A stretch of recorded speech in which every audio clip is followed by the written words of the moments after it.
Satu Sehat itu One Health, itu adalah program global. Bahkan rekam medik kita di rumah sakit itu idealnya memang terintegrasi, bahwa Kementerian Kesehatan itu bisa mengambil data itu dan terintegrasi. Masalahnya adalah Undang-Undang Kesehatan itu ada pasal-pasal yang membolehkan data itu dikirim ke luar negeri. Ada itu. Dan itu sudah sahih. Sahih artinya apa? Sudah pernah kita bahas. Memang masyarakat akan susah untuk memahami kepentingannya, karena ini bukan kepentingan setahun 2 tahun, bukan. Tapi anak-anak kita nanti sangat bergantung dengan data kesehatan itu. Ibaratnya kalau kita mau diracunin, ya, tanpa meracunin orang-orang lain yang ada di Indonesia, bisa. Misalnya nih, maaf, kita hilangkan suku Jawa di Jawa, kita biarkan suku-suku lain di Jawa, bisa. Karena masing-masing suku punya karakter yang berbeda-beda. Dan sudah terjadi di Amerika, di mana, maaf, kita sebut Cina. Cina membeli klinik-klinik fertilitas, klinik-klinik kesuburan di Amerika, itu banyak dibeli oleh pengusaha Cina. Tujuannya apa? Ini adalah perang global. Siapa yang kuat data, siapa yang punya kemampuan untuk merekayasa, itulah yang menang. Jadi peperangan jangan diibaratkan dengan senjata, dengan peluru, tidak.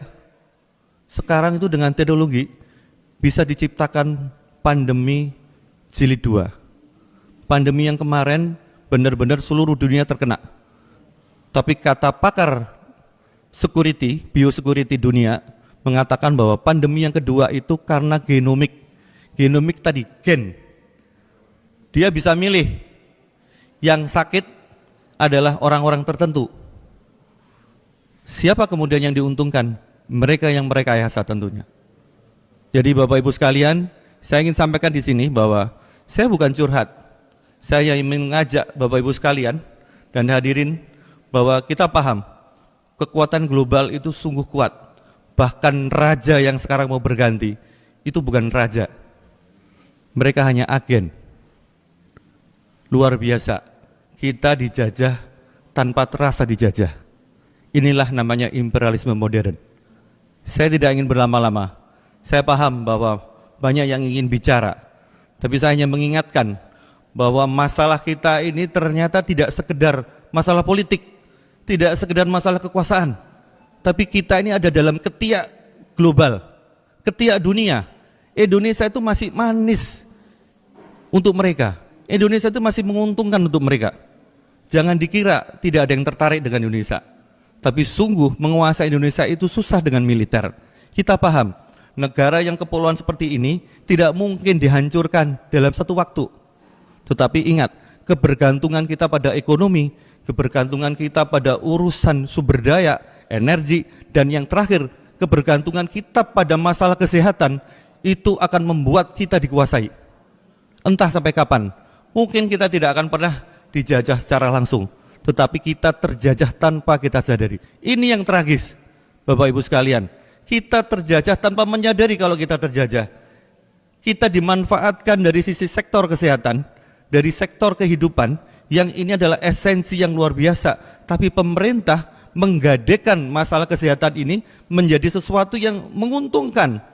Bahkan pertemuan di Chengdu, ya, kalau Bapak amatin, Chengdu itu adalah suatu perjanjian kerjasama antara Indonesia dan Cina yang itu sudah dijanjikan 1 tahun sebelumnya. Dia harus membawa upeti. Upetinya apa? Undang-undang kesehatan. Kalau sudah disahkan, langsung kita perjanjian. Dan salah satu butir perjanjian, bukan salah satu butir ya, salah satu sektor perjanjian adalah sektor kesehatan, di mana Cina mau membiayai yang namanya National Gen Bank, artinya bank genetik. Loh, ini bukan masalah kita ngumpulkan penyakit, ini adalah masalah internal kita, biosecurity, yang akan membahayakan keselamatan anak cucu kita. Bisa jadi anak cucu kita itu jadi orang yang bego karena diracunin tanpa kita tahu. Atau mungkin generasi mendatang itu tidak akan terlahir karena kita dibuat mandul. Seorang tentara Amerika itu tidak boleh diperiksa di institusi swasta atau bukan institusi resmi. Kenapa? Karena tentara ini kan suatu aset berharga bagi negara.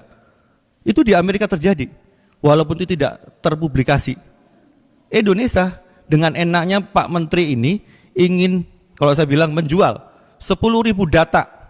Memang kita tidak keluar uang, tapi tidak ada makan siang gratis. Kalau ada Bill dan Bill Gates ingin mendanai pemeriksaan ini, tentu ada maksudnya. Karena data itu, big data itu sangat dibutuhkan untuk teknologi, untuk pengembangan. Alat itu akan spesifik sekali. Kalau yang dikenai sakit ini juga spesifik. Vaksin mungkin tidak selalu sama untuk tiap daerah atau bahkan tiap negeri. Tetapi Indonesia akan disiapkan vaksinnya sebelum sakitnya ada. Itu kenyataan. Itu bukan membual.